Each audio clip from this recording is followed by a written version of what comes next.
In all my time cooking barbecue, the quest for the perfect rib has been my holy grail. And that got me thinking, what's the one thing I would tell someone who's starting out cooking barbecue, specifically wanting to cook better barbecue, better ribs? This isn't it, but when it comes to the rib, you've got to start with the best piece of meat you possibly can. And for me, that's always going to be these compart durocs.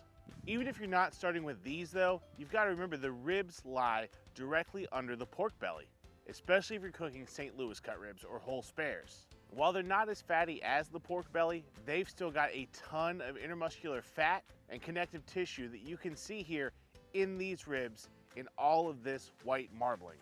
I'm trimming these up for an upcoming competition, but I thought it'd be a good opportunity to show you what is in these ribs and what makes them taste good. The one thing that I would tell anybody trying to make a delicious set of ribs is you've got to push these ribs further than you think to get them done.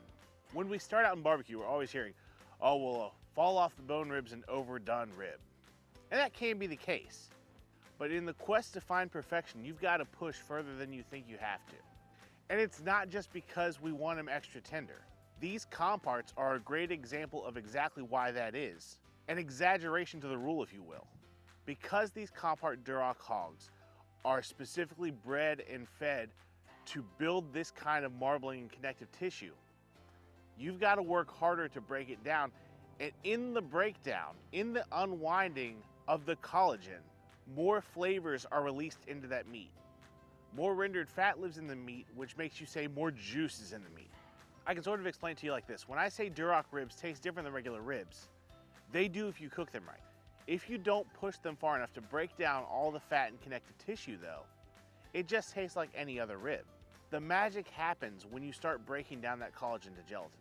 You can see in these ribs, it looks like there's a bone right below this meat, but the bones are on either side. That's more fat and connective tissue in there that we can break down into a wonderful, juicy, flavorful texture. And that's where all the magic is.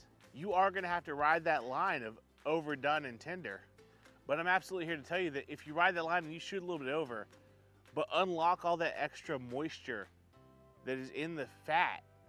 Because I've cooked so many ribs, I can tell you that you can cook a rib that's tender, but seems dry, and people will think that you've overcooked it, when in actuality, what you've done is failed to render the collagen. You failed to break down that fat so that the juice or the rendered fat inside the meat isn't available to the person eating it.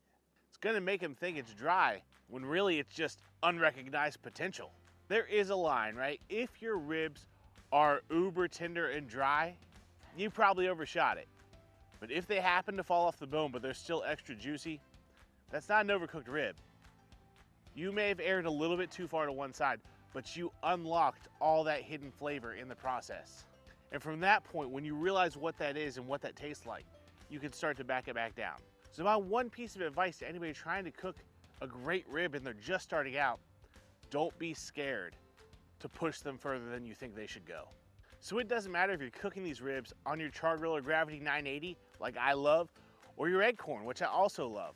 They're gonna get to that point at a little different stage, but it's what the meat feels like and what it tastes like that really matters. You can do it on any cooker.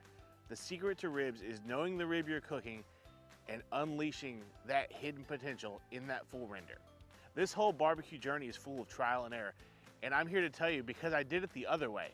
If you start by going long and walking your tenderness back, it's gonna be a lot more delicious of a journey. Now, if you wanna know more about these specific compart durocs on our Char grill or Gravity 980, meet me over here. Let's go talk about why I think that combination is extra special.